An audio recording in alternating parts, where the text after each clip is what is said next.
es por tu gran amor y tu perdón que puedo entrar en tu santidad. es por tu gran Bien, saludo también a todos los hermanos de Facebook Live, saludos a nuestros hermanos que nos ven en Argentina. Ellos pues tienen también ya su panfleto, aunque están tan lejos, el panfleto le llegó allá por correo electrónico. También a los hermanos de California, en Argentina José, a Nancy, a Juan, a su esposa Jennifer, y allá en California a Abel y a su esposa Al Yakira y al resto de los bendecidos que nos están viendo a través de Facebook Live. Un saludo muy cordial a todos ustedes. En esta noche estamos en el volumen número 12 y en el tomo número 6. Este es un tomo interesantísimo y esta es la segunda parte de los fundamentos bíblicos para formar un buen líder. Y en esta noche vamos a tocar el área de los obispos. Vamos a tocar los obispos.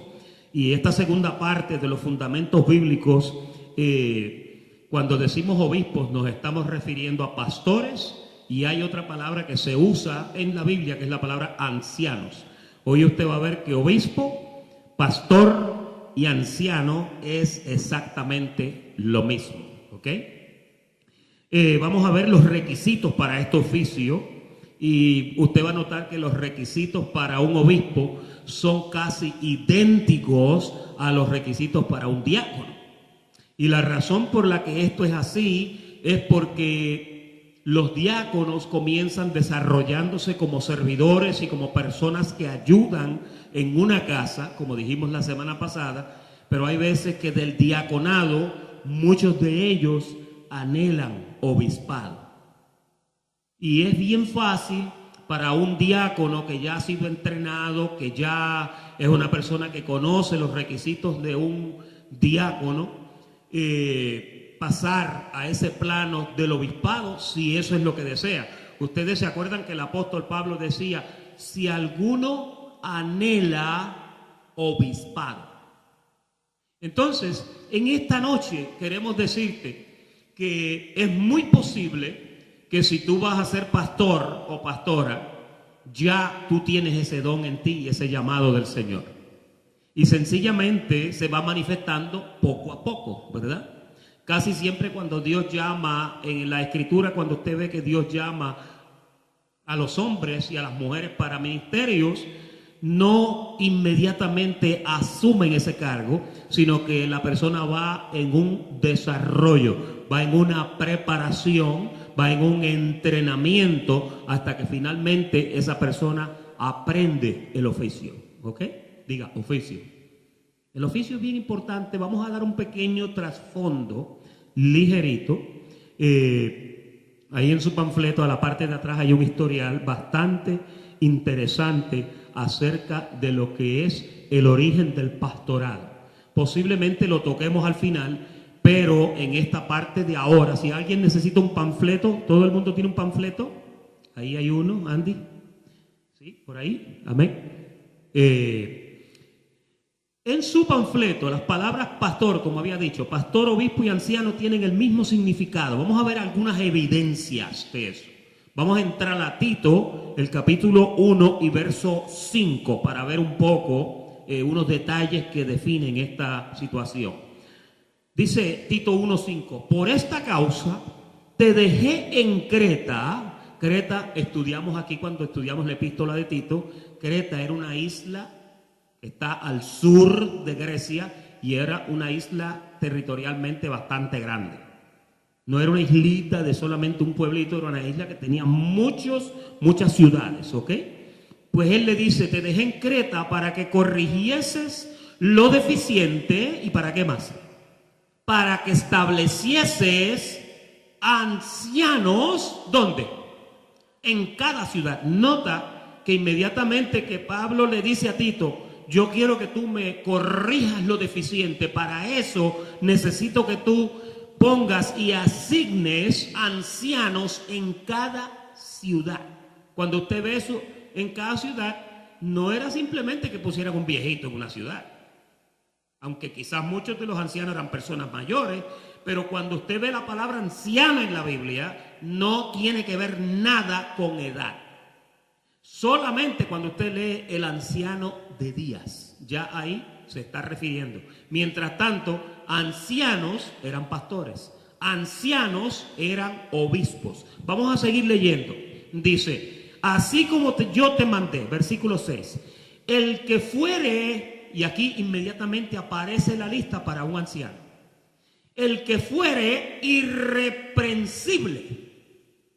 Y la semana pasada hablamos un poquito de lo que es ser irreprensible. Una persona irreprensible es una persona que no puede ser reprendida por una conducta inapropiada ejerciendo su oficio. ¿Ok? Y aquí el apóstol Pablo, cuando habla con Tito, lo que le está diciendo no es a cualquier persona que vas a poner. La semana pasada hablamos de 7 varones que iban a servir las mesas. Y para servir las mesas, usted vio la lista de requisitos que se requería para que una persona ejerciera ese trabajo. Con esto lo que quiero comenzar por decirte hoy, para dejar esto meridianamente claro, es que una persona que labora dentro de la casa de Dios no puede ser cualquier persona. Una persona que va a ejercer un cargo es necesario primeramente que sea irreprensible. ¿Lo ven ahí en el verso 6? Marido de ¿cuántas mujeres? Fíjense, en la Biblia hay muchos casos y muchas escrituras. En la Biblia hay reyes que tuvieron, por ejemplo, Salomón tuvo 1000 mujeres, ¿sí o no? En aquel tiempo a los reyes se les permitía, no vamos a decir que la poligamia era correcta, lo que vamos a decir era que las costumbres para los monarcas permitían ese comportamiento, ¿no? Sin embargo, si usted se fija, desde Abraham para acá, cuando usted ve los hombres de Dios, ¿cuántas mujeres usted le ve? Pero le ve siempre, Abraham tenía una Sara, Moisés tenía una Séfora, Josué tenía su mujer, el rey tal tenía su mujer, Acab tenía a Jezabel, el otro tenía, usted nota, habían unas costumbres que permitían eso. ¿Por qué estoy entrando en esto? Porque cuando Pablo dice marido de una sola mujer, en el tiempo en que Pablo está hablando de esto en una comunidad gentil, diga gentil, en una comunidad gentil, por ejemplo, aquí en Estados Unidos, las leyes y los estatutos federales de esta nación, incluyendo algunos artículos de nuestra Constitución, dicen que la poligamia no es correcta. Cuando usted se casa con una persona, usted firma un contrato y en ese contrato usted se amarra con esa persona. Hay una palabra que es muy común, usted se esposa, ¿verdad? Hay otra expresión que se usa cuando se hablaba de María y de José, estaban desposados, ¿ok? La palabra esposa, de ahí sale la palabra esposa, las que le ponen los policías a la gente. Pero de las esposas, la palabra esposa sale de ahí también. Es una raíz etimológica que tiene mucho que ver con eso. Primero salió la esposa casada con el hombre, después salieron las esposas. Una vez yo expliqué eso en una clase aquí. Y si a usted le interesa el artículo, usted me escribe y yo le hago llegar el artículo. ¿Ok? Pero dice marido de una sola mujer. Cuando un hombre adultera, aquí no se practica, o una mujer, pero si uno de los dos viola ese contrato, ¿usted sabía que lo pueden llevar a corte por infidelidad? Porque es una violación de ese contrato cuando una pareja adultera. Lo que pasa es que nosotros vivimos en una sociedad que eso pues no se implementa mucho, no se esfuerza mucho. They call it enforce the law. No se hace. Y casi siempre cuando una pareja pues ya no se quiere y él se fue con otra o ella se fue con otro, sencillamente van a la corte y el juez los divorcia y ya. Invalidan ese contrato de fidelidad, porque el matrimonio es un contrato de fidelidad. Cuando usted se casa, usted promete que para usted esa va a ser la única mujer, y si usted es mujer, que ese va a ser el único hombre. ¿Cuántos entienden eso? O yo estoy hablando un lenguaje que es diferente. Es así, ¿no? Esa es la sociedad donde vivimos, ¿sí? Y este tema es un poquito fuerte. Yo estoy caminando sobre vidrios rotos ahora mismo, ¿ok? ¿Está caminando sobre vidrios rotos? Y usted tiene cuidado de que no se vaya a clavar un fondo de botella, ¿verdad? Pero fíjese, dice, marido de una sola mujer, irreprensible, que tenga hijos, ¿qué? Creyentes, que no estén acusados de disolución ni de rebeldía. Fíjese que en aquel tiempo, para ser un líder en una ciudad, se le requería eso al líder. ¿Por qué razón era esto? Porque si el líder iba a tratar de poner orden en una ciudad y tenía hijos que eran unos desordenados, ¿qué iba a pasar? Iban a perder la credibilidad. Le decía, pero ¿cómo tú me vas a decir a mí que esto si los hijos tuyos son los primeros? ¿Ven el punto? Traten de verlo conmigo de por qué Pablo le menciona estas cosas a Tito para los obispos o para los ancianos, ¿verdad? Ahora dice, porque es necesario, aquí el verso 7, usted nota que en el 5 empezó hablando de que pusiera ancianos, ¿verdad? Ahora en el 7, mire cómo los llama, porque es necesario, después que explica toda la conducta y los requisitos, ahora empieza a hablar y ahora los llama como. Es necesario que el obispo sea irreprensible. Estaba hablando, el anciano de que estaba hablando es el obispo. ¿Lo ven ahí? Entre el verso 5 y el verso 7 se usó la palabra anciano y se usó la palabra obispo, ¿ok? Ahorita hablamos del pastor. Entonces dice, es necesario que el obispo sea irreprensible, la misma palabra que se usó para el anciano. Como administrador de Dios, noten que primero le habló del aspecto social y el aspecto familiar, ¿sí o no? Los hijos de buena conducta, que tenga. Pero ahora aquí le está hablando del aspecto personal, espiritual de la persona. Dice, administrador de Dios, como administrador de Dios, no soberbio. De los cascos calientes, no. No iracundo. No es una persona que pierda la paciencia muy fácilmente. Cuando una persona pierde la paciencia muy fácilmente, eso abre una puerta enorme a tener muchas dificultades y muchos problemas con las personas que son débiles. Cuando en una relación hay una persona que pelea, si una persona pelea pero el otro no pelea, estamos bien.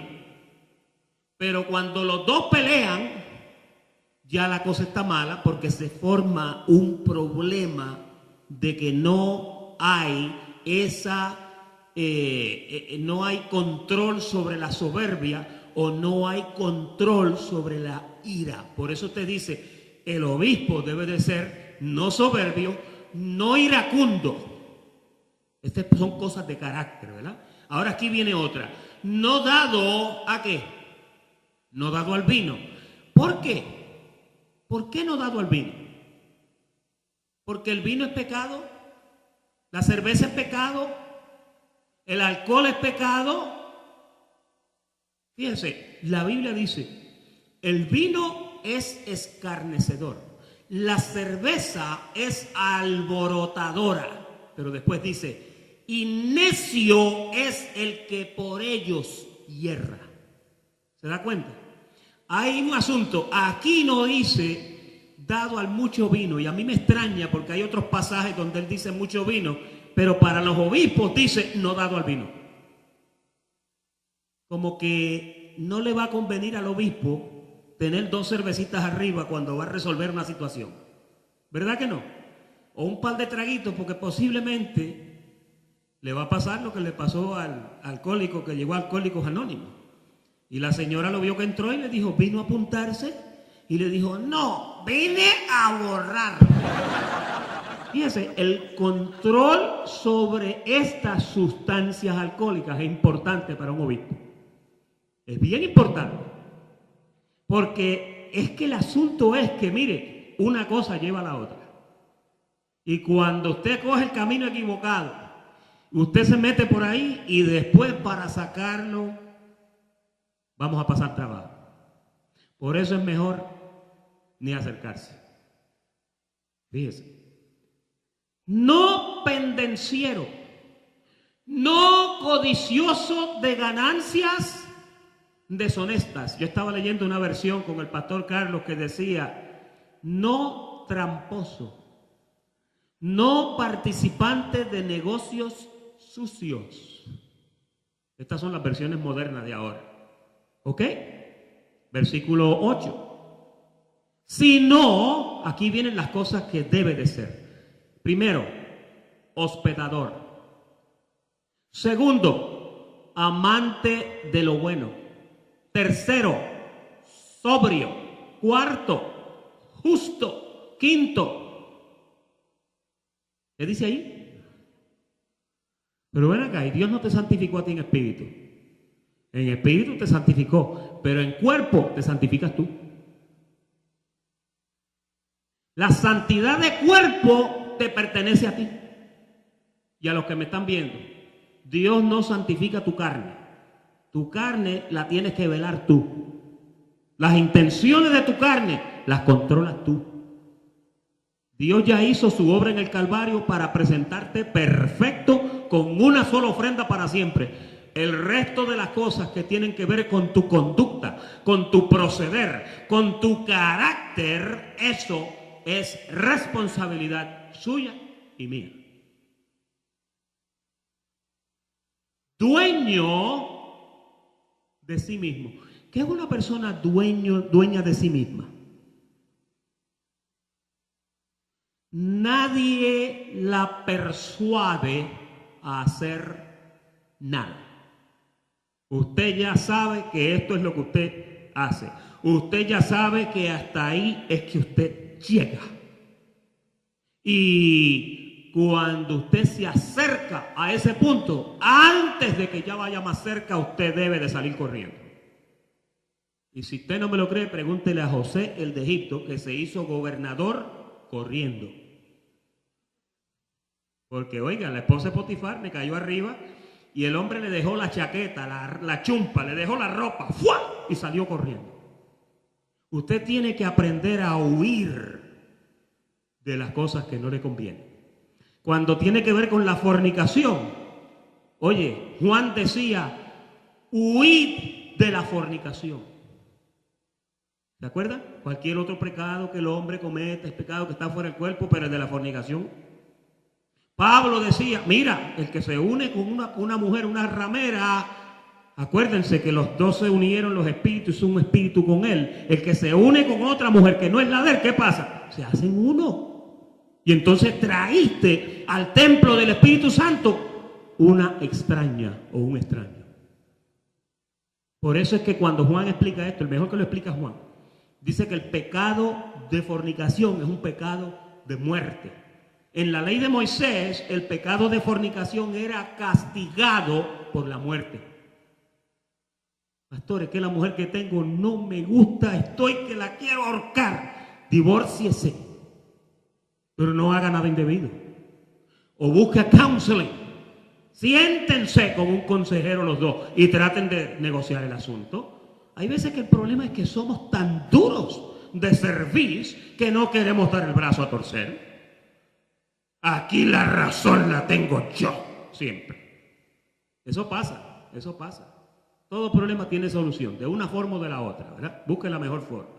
Versículo 9. Retenedor, y esta parte es doctrinal.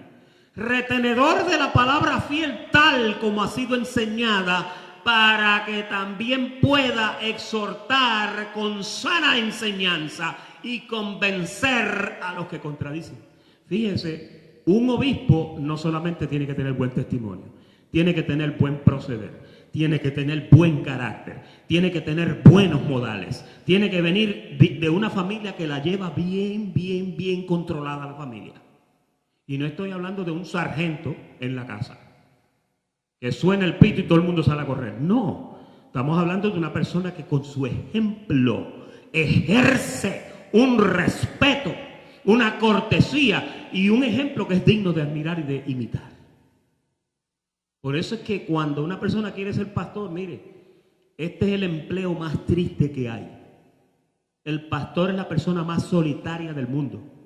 El pastor es la persona que a las 3 de la mañana le suena el teléfono y casi nunca son buenas noticias.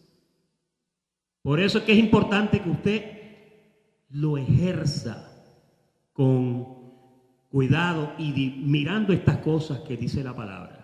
Pero notaron que dice ancianos, después dice obispos, y obviamente nosotros en nuestras iglesias gentiles casi no usamos el término obispo, usamos el término pastor, ¿verdad?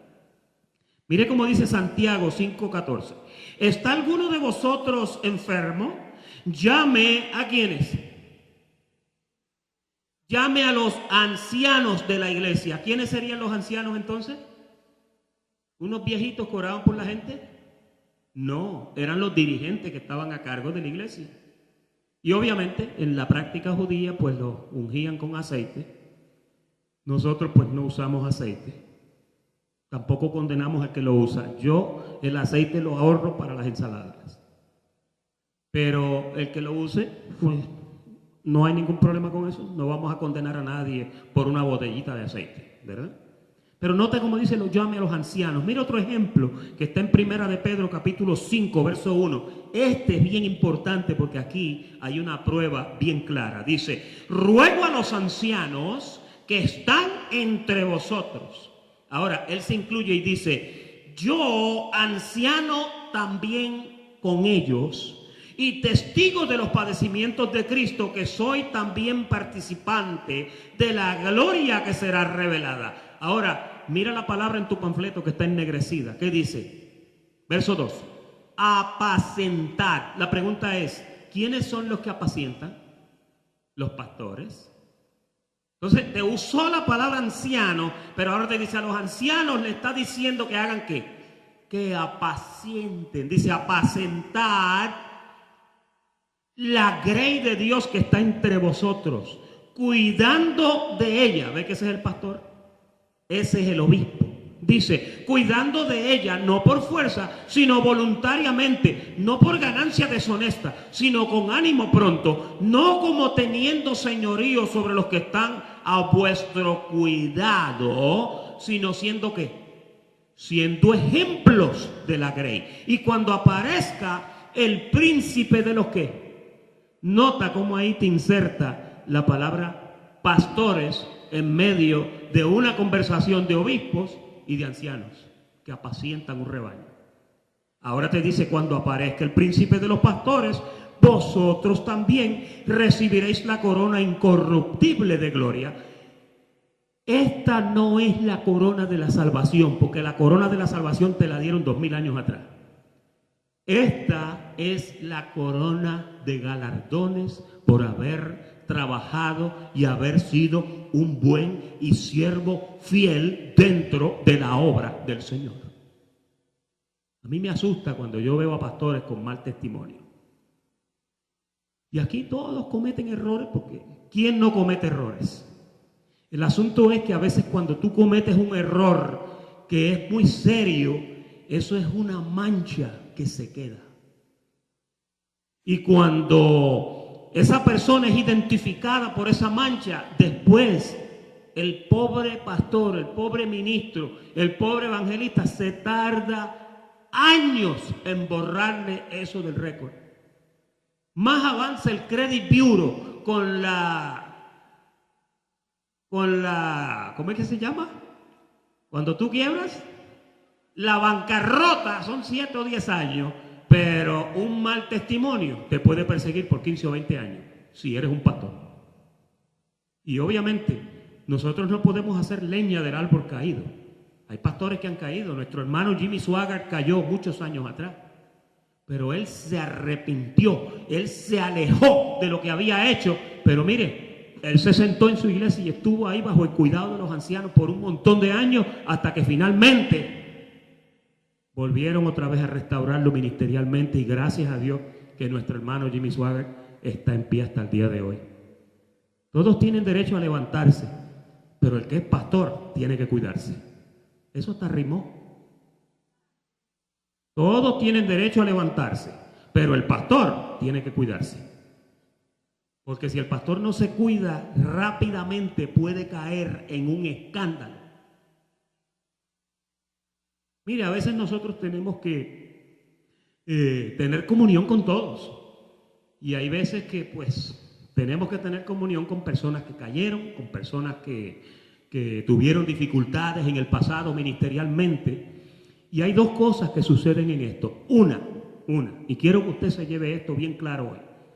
Cuando los ojos de una persona ven a un pastor unido con una persona que quizás no es la mejor persona del mundo, rápidamente uno se preocupa porque uno dice, ¿no será que mi pastor está resbalando y va a ser como fulana, como fulano? No. ¿Verdad que uno se preocupa? Uno se preocupa, obviamente. Pero mire, el pastor tiene que cuidarse con quien se junta también. Y yo le doy gracias a Dios que nosotros estamos en un ministerio donde nuestro pastor es un ejemplo para nosotros. Amén. Usted me ve aquí, yo estoy temblando con lo que le estoy diciendo. Porque no es fácil para un pastor, para un diácono, para un ministro de Dios permanecer en una posición irreprensible. Aún a veces se levantan calumnias, se levantan cosas falsas. Puede pasar. Y obviamente el pastor tiene que ir siempre con cuidado, tratando de que todo el mundo entienda. Yo los amo a todos, pero no tengo que ser como ellos. ¿Ven el punto? Estoy hablando claro, ¿verdad? Ahora, vamos a entrar a los pastores designados de la antigüedad. Siento que esa parte estaba fría y fuerte, ¿verdad? Vamos a calentarnos un poquito. Ezequiel 34, 9 y 10. Mira la profecía que hablaba. Por tanto, ¿o qué? Oh pastores, oíd la palabra de Jehová, el Señor. He aquí yo estoy contra los pastores y demandaré mis ovejas de su mano y les haré dejar de apacentar las ovejas, ni los pastores se apacentarán a sí mismos, pues yo libraré a mis ovejas de sus bocas y no les serán más por comida. Esto es una profecía de Ezequiel futura, ¿no? Fue futura, pero ahí menciona que son pastores. Y dice que esos pastores iban a estar atendiendo las ovejas del Señor, que son gente. Estaba hablando de pastores, de gente, ¿sí? Simplemente para que tú veas que proféticamente se hablaba de pastores. Vamos al otro verso, Jeremías 56. Ovejas perdidas fueron mi pueblo. Sus pastores las hicieron errar. Por los montes las descarriaron. Anduvieron de monte en collado y se olvidaron de sus rediles. Todos los que las hollaban los devoraban y decían sus enemigos, no pecaremos porque ellos pecaron contra Jehová, morada de justicia contra Jehová, esperanza de sus padres. Nota como aquí en este libro de Jeremías vuelve y se habló proféticamente de pastores, ¿sí? Mira otro verso que habla de eso, Jeremías 2:8. Los sacerdotes no dijeron, ¿dónde está Jehová? Y los que tenían la ley no me conocieron. ¿Y qué dice después? Y los pastores se rebelaron contra mí, y los profetas profetizaron en nombre de Baal y anduvieron tras lo que no le aprovecha. Nota cómo en la antigüedad Jeremías en esta profecía habla de lo que le pasaba a los pastores de aquel entonces. ¿Quiénes eran los pastores de aquel entonces? Los hombres que Dios levantaba para hacer diferentes trabajos. Moisés fue un pastor. David era un pastor de ovejas y después se convirtió en un pastor de Dios. Era un rey, pero era un pastor porque dirigía un pueblo. Josué fue un pastor. ¿Sí o no? Ahora vamos a ver los pastores que están ahora instituidos o designados para el nuevo pacto. Vamos a Jeremías 3:14, y esto era profético. Dice: convertíos, hijos rebeldes, dice Jehová, porque yo soy vuestro esposo, y os tomaré una de cada ciudad y dos de cada familia, y os introduciré en Sión, y os daré, ¿qué? Pastores según mi corazón, que os apaciencien. ¿Que os apacienten con qué? Con ciencia y con inteligencia. Un pastor que le imparte sabiduría a un redil. Fíjense, ya el pastor no anda viviéndole la vida de la gente. ¿Ustedes se acuerdan los pastores de 100 años atrás? Quizá usted no se acuerda porque usted no estaba allí, pero usted ha leído. Los pastores de antes eran los mártires. Yo llegué a ver 2 o 3 de ellos. En mi niñez yo veía cómo el pastor empezaba con el pelo negro y bien guapo, y ya como a los 10 años estaba como los de la presidencia. ¿Usted ha visto los presidentes que empiezan con el pelo negro casi todos así guapos, y de momento cuando pasan 8 años de presidencia salen de allí jorobados, cansados? El mejorcito que salió fue Obama, el mejorcito.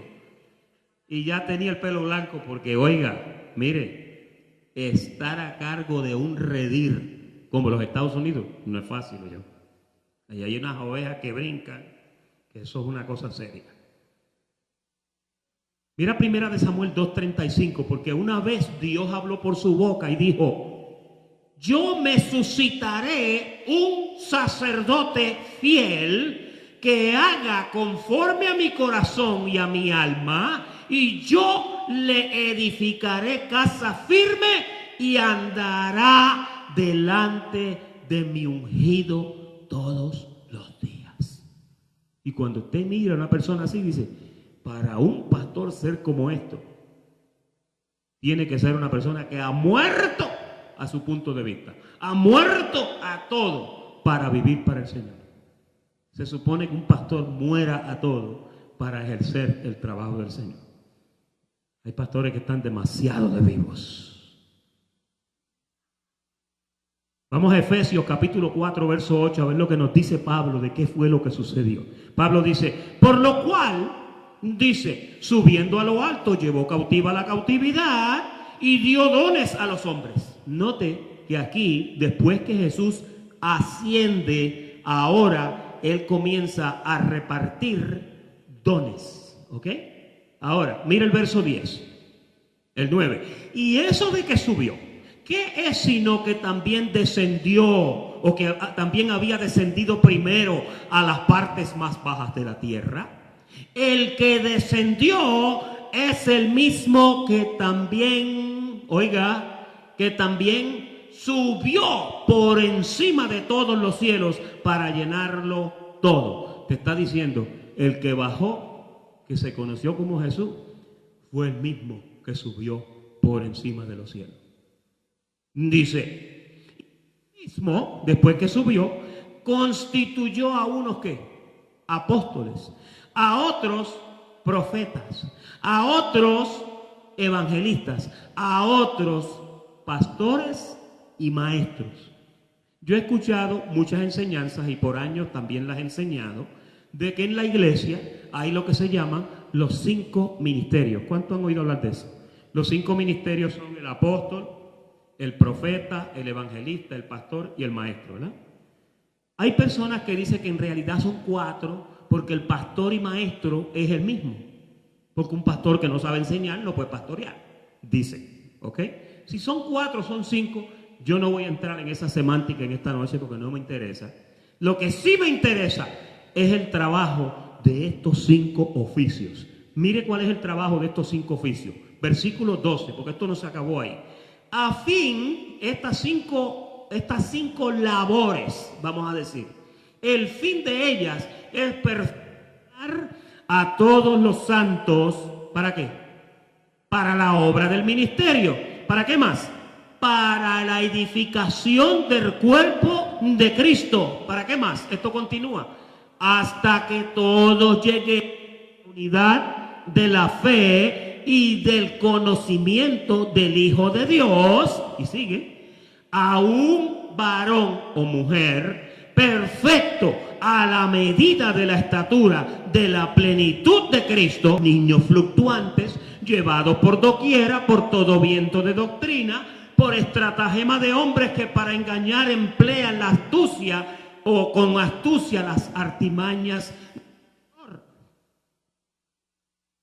Si no, todavía sigue el pensamiento, que siguiendo la verdad en amor, crezcamos en todo en aquel que es la cabeza, esto es Cristo. Y finalmente el 16, de quien todo el cuerpo, bien concertado y unido entre sí y por todas las coyunturas, se ayudan mutuamente, está hablando de la iglesia, según la actividad propia de cada miembro, recibe conocimiento o crecimiento para ir edificándose en amor. Esa es la labor de un pastor y de un maestro. Si un pastor no puede enseñar a una congregación a ser una persona a la estatura de la plenitud de Cristo, ha fallado en su empeño. Y yo le decía a unos hermanos que conversaban conmigo antes del estudio hoy, que yo me puedo aprender toda la revelación y embotellármela toda. La revelación es buenísima, es muy importante que tú conozcas el pacto, pero con el pacto solo tú no puedes permanecer. Tú necesitas la guianza del Espíritu de Dios. Tú necesitas la revelación del Espíritu de Dios en tu vida diariamente para que ese conocimiento pueda ser canalizado correctamente. Si tú caes en manos de un ingeniero, arquitecto o de un doctor en la materia metafísica o como tú le quieras llamar, caíste en manos de un estudioso y de un biblióprido, pero no caíste en las manos de un hombre que es dirigido por el Espíritu de Dios para hacerte una criatura semejante a la estatura de Cristo. Fíjate. O sea, la revelación es importante, no estamos diciendo que no sirve, pero con revelación solo tú no llegas. La revelación necesita que tú te dediques, que tú busques la dirección de Dios, que tú vivas una vida irreprensible, que tú seas un ejemplo en palabra, en conducta, ante todos los que te están viendo, porque si se trata solo de revelación y tienes mal testimonio, una persona con mal testimonio, lo que sabe no llega de aquí a allí. ¿Sí o no? Mientras hay personas que son más humildes, quizás no tienen ese conocimiento tan vasto, pero sí pueden hacerte crecer en la plenitud del Señor. Y eso es lo que queremos, ¿no? Tú quieres crecer en el Señor, ¿verdad? O tú lo que quieres es aprenderte versículos por un tubo y 7 llaves. Yo llevo años leyendo estos 66 libros. Yo creo que no hay ninguna parte que me hablen del libro que yo no la haya leído. Pero es que no se trata de eso, se trata de que eso se haya hecho rema en tu vida. Que eso se haya permeado a cómo tú vives. Y que la palabra se haya convertido en una regla de oro para ti. ¿Sí o no? Eso pienso yo que es lo correcto. A mí me encanta ese capítulo 4 de Efesios porque ahí te dice claramente cuál es el trabajo del ministerio en la iglesia. Es crear personas dedicadas y entregadas al trabajo del Señor. Personas que sus vidas, sus familias y todo sean el principio bíblico de esa regla de la palabra de Dios. Y tú funcionas, tu negocio prospera, estás en salud, estás en prosperidad, estás bien, pero es porque andas en la dirección de Dios y en la revelación de Dios. Y eso es importante. No vayas a pensar que yo no estoy de acuerdo con que conozcamos el pacto. Lo tenemos que conocer y mientras más lo conocemos, mejor nos sentimos. Mira, hay gente que tú le lees Hebreos 10:14 y no lo creen. Porque con una sola ofrenda nos hizo perfectos para siempre. Entender un principio bíblico como ese es algo poderoso. Pero yo no me puedo limitar a solamente enseñarte Hebreos 10:14 sin decirte que diariamente tú debes de vivir una vida agradable al Señor. ¿Sí o no? Que tú debes de mirar lo que tu hermano necesita y buscar la forma de corresponderle. ¿Sí? Mira esta lista que está en 1 de Timoteo 3:2, porque estos son los requisitos para un obispo.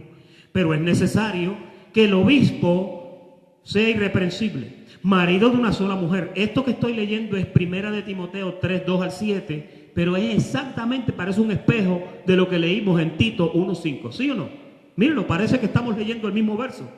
Sobrio, prudente, decoroso, hospedador, apto para enseñar y no dado al vino, no pendenciero, no codicioso de ganancias deshonestas, sino amable, apacible, no avaro, que gobierne bien su casa.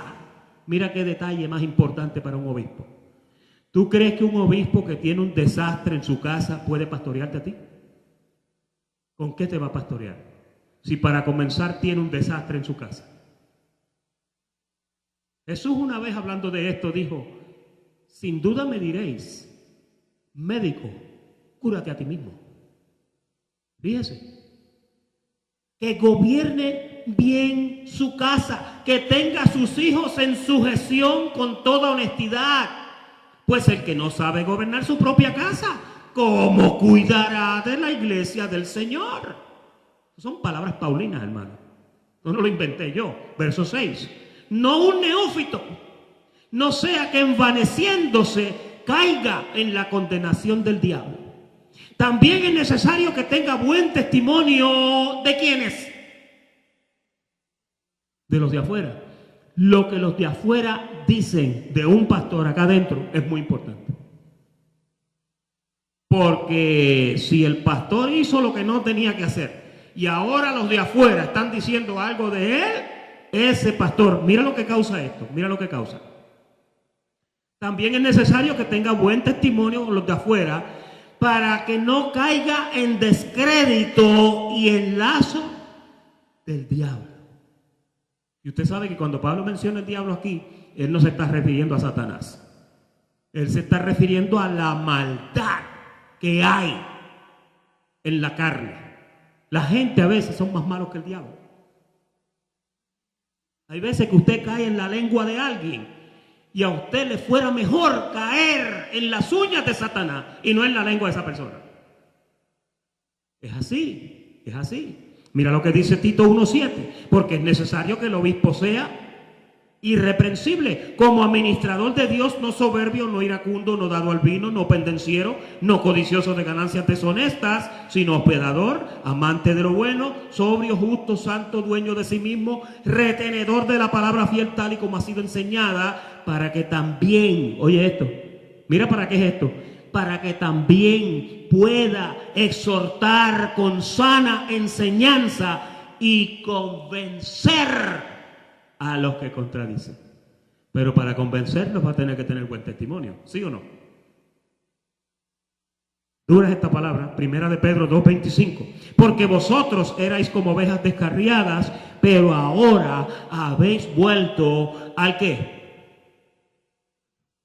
Fíjense que ahí aparecen las dos palabras, pastor y obispo. Ahí te las unifica. A ustedes eran como ovejas descarriadas, pero ahora han vuelto al pastor y obispo. ¿De quiénes? ¿A quién pastorea un pastor en la iglesia? ¿A quién pastorea? Pastorea a las almas en la iglesia. Yo no puedo pastorear tu espíritu y yo no puedo pastorear tu carne. Tu carne la pastoreas tú. ¿Y quién eres tú? Tu espíritu creciendo para que tu alma sea irreprensible. Fíjate, pero yo no puedo pastorear tu espíritu, yo tengo que pastorear tu alma. Enseñar hasta que tú llegues a la medida de un varón perfecto. Y ahí, una vez yo hago ese trabajo, tú aprendes a pastorearte. Tú aprendes a educar a tu mente. Tú aprendes a educar tus emociones, a educar tus decisiones. Queda claro entonces que el requisito de los obispos es idéntico al requisito de los diáconos. ¿Sí o no? Y les exhorto a que se lleven, lean en su casa la parte de atrás del panfleto, porque ahí habla del origen del pastorado y lo trae desde la antigüedad hasta los tiempos que estamos viviendo hoy. Ese es el tema de esta noche, de la segunda parte de Fundamentos Bíblicos para formar un buen líder, parte 2, los obispos. Muy buenas noches y muchas gracias.